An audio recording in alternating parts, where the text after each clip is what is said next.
What's going on, everyone? It's Nick with Nick Reads Fantasy, and today I'm going to be making my 2024 TBR list. And I don't make monthly TBRs because I'm too big of a mood reader. That and the fact that I use the Libby app a lot, which has free audiobooks. But you have to wait in time and you never know which one's coming up. So between those two things, I don't always know what I'm reading month to month, but I do have priorities of books I want to get to. And that's what this is. It's prioritizing my 2024 TBR. I talked about my top 10 in another video, so they're going to be on this list. I'm just not going to discuss them that much. Then I've got my high priority categories, my medium, my low, and then those books that are just on my radar. Books that I see myself getting to eventually. I don't know if it's going to be this year. I'll have to be in the right mood to get to them. But with that being said, I'm going to jump straight into creating this TBR list. All right, and the first two books on this list are going to be Brandon Sanderson's Yumi and the Nightmare Painter and The Sunlit Man. These two books were part of Brandon Sanderson's Kickstarter, part of the Year of Sanderson. I have these books ready to rock and roll. Just I haven't been in the mood to continue the story. I've had other priorities. But with Wind and Truth coming out late in 2024, I have to read these books. I have to get caught up with the Cosmere. So these are going to be in the high priority category. Next up on the list is Republic of Thieves. This is the third book in the Gentleman Bastards Saga series. I don't know what it's called, but if you would have told me that I wouldn't have been up to date with this series after reading Lies of Locke Lamora, I would have called you a liar. Lies of Locke Lamora was my book of the year in like 2020, I think it was. Either that or 2021. But the point is, I freaking loved the book. Red Seas Under Red Skies, biggest disappointment I read in that year. So I haven't been in the mood to enter back into that world. But I think Scott Lynch is going to be coming out with the fourth book in this series pretty soon. So this is going to be in the medium category. I'm going to make it a medium priority. I'm sure I'll feel in the mood at some point this year. I just don't know when exactly that's going to be. Next up is Fires of Heaven, fifth book of the Wheel of Time. I talk about this in my top 10 anticipated books of 2024. So you can check that out there if you want to see more about it. Books 6 and 7 are also high priorities for me this year, but it's only if I can read them in that chunk of time where I'm going to be traveling a lot, because I want to read through the slog back to back, at least 2 at a time. I've just heard that the slog is better if you can take them 2 books at a time, and that the whole reason why the slog was so unenjoyable for a lot of people was because they had to wait a year between each book. So I'm not trying to do that at all. And these are going to be a high priority for me to get through this year. The Light Fantastic is another book in my top 10 priorities for 2024. And you can check that out in that other video. The next two Discworld books are actually going to be in the low priority category. Something I didn't do well in 2023 was space out my palate cleansers books. I read too many serious stories back to back to back, and I want to remedy that situation this year. But I have another palette cleanser series that I'm prioritizing over Discworld, so they're just going to be low. Next up, God Emperor of Dune. This, of course, is going to be in my top 10 category. I don't know where it fits on there. I'm just throwing them up there because, yes, it is for sure in my top 10. The Autumn Republic is the third book of the original Powder Mage trilogy. This is one of those books I associate with a lot with the Lies of Locke Lamora or the Gentleman Bastard series, because I read the first books around the same time. And I read the second books in the same month as well. This book's priority is probably just under Republic of Thieves. Not because I'm not having as good of a time in the world. I'd say in the series overall, I'd probably have a better time in the Powder Mage world. But because his books are done and there's no urge to get caught up when that fourth book drops, Republic of Thieves is going to be a little bit higher priority for me this year. Earth of the New Sun, that's going to be one of my top 10 most anticipated reads of 2024. And then the next up is Michael Moorcock's Stormbringer. And what's interesting is I did not think this was going to be a high priority for me this year, but it is. It's just going to be, I'm going to take my own advice that I've been giving people about Elric Saga, and actually Conan even before that, is since this is an omnibus of several different short stories, the advice I'm giving is to space them out over time. Don't read them all back to back to back to back. Read them in little chunks. Read them as an individual story before moving on. And that's what I'm going to do this year. So I actually have this book in my Audible library. I'll probably read the first one in the first few months of 2024 and then just space the others out throughout the year. Fires of Vengeance. I can't remember what the series is called, but the first book in the series was Rage of Dragons, and I had a seriously good time with that book. It was action-packed from start to finish. I was doing anything I could to continue in the story, to keep listening to the book. I was like doing chores, walking miles a day, literally doing anything I could. But there was a lack of character. There was a lack of plot, maybe. All it was a bloodbath from start to finish. So it hasn't really urged me to go back to that world. So this book, as good as the first book is, it's just on my radar right now.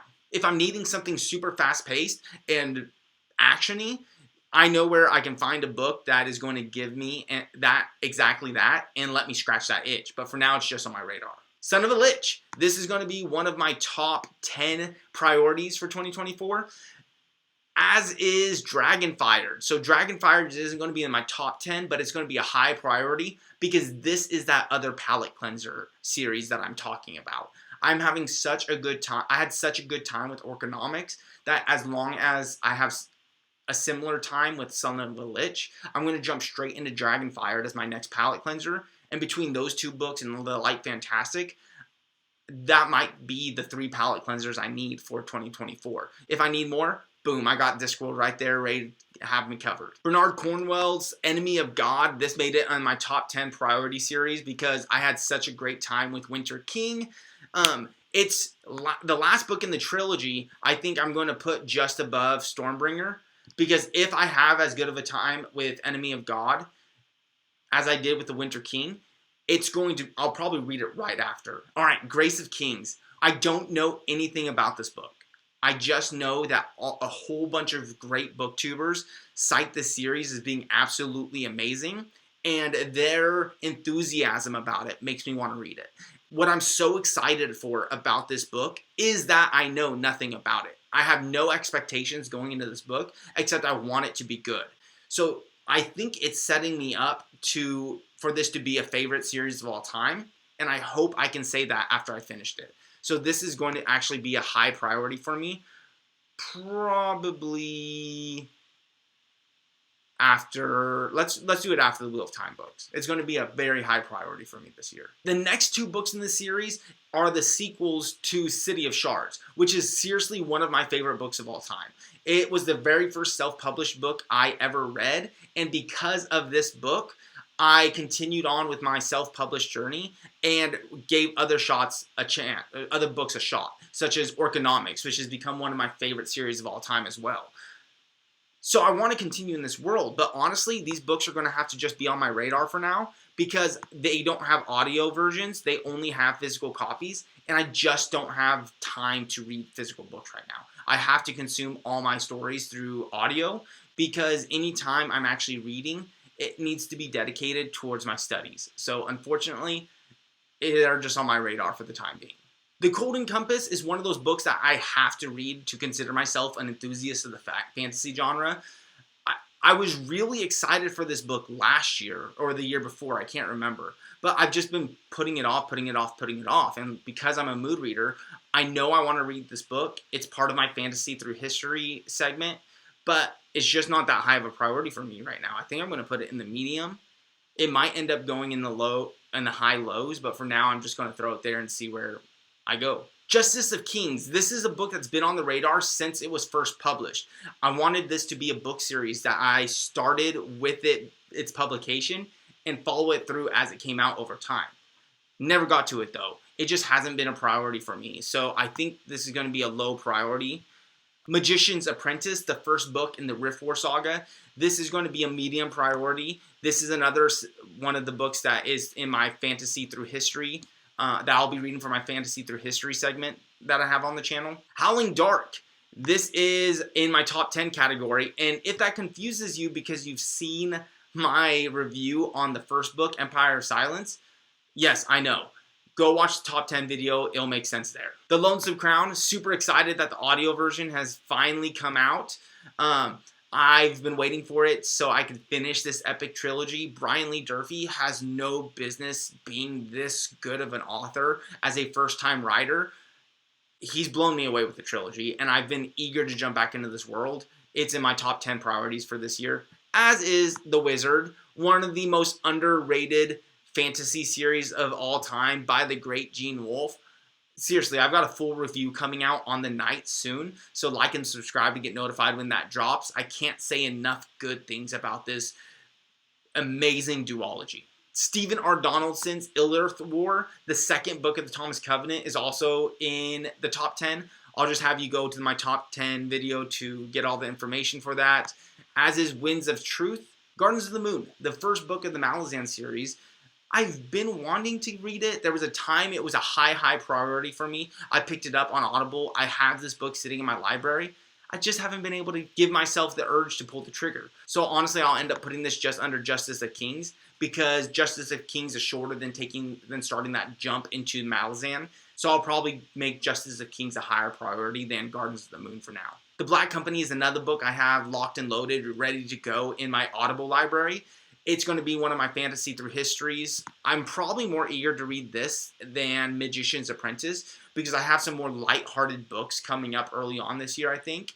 And I'm going to use this as kind of my grim dark read of the year. I've heard amazing things about it. And like I said, it's going to be in my fantasy through history segments. The rest of these books are actually going to be part of my fantasy through history segment. So Nine Princes of Amber are going to be part of my fantasy through history segment. Probably right above Golden Compass for me right now. Chronicles of Narnia is going to be a reread for me, and this book kind of represents the entire series as a whole.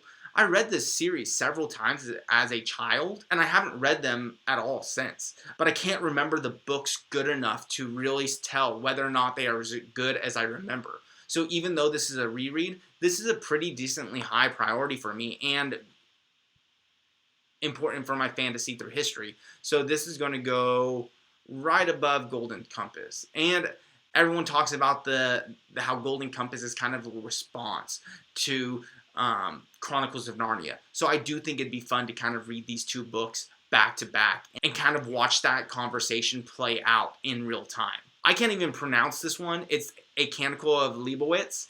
This is actually going to be the last thing on my high priority. I've heard so much about this book, but I think it's going to be one of those reads that I have to be in the mood for. I think it's a deep book, kind of like Book of the New Sun, that I've really got to pay attention and is like very dense. So even though it's a high priority, it's going down last on out of the high priorities because I've just got to be in that perfect mood for it.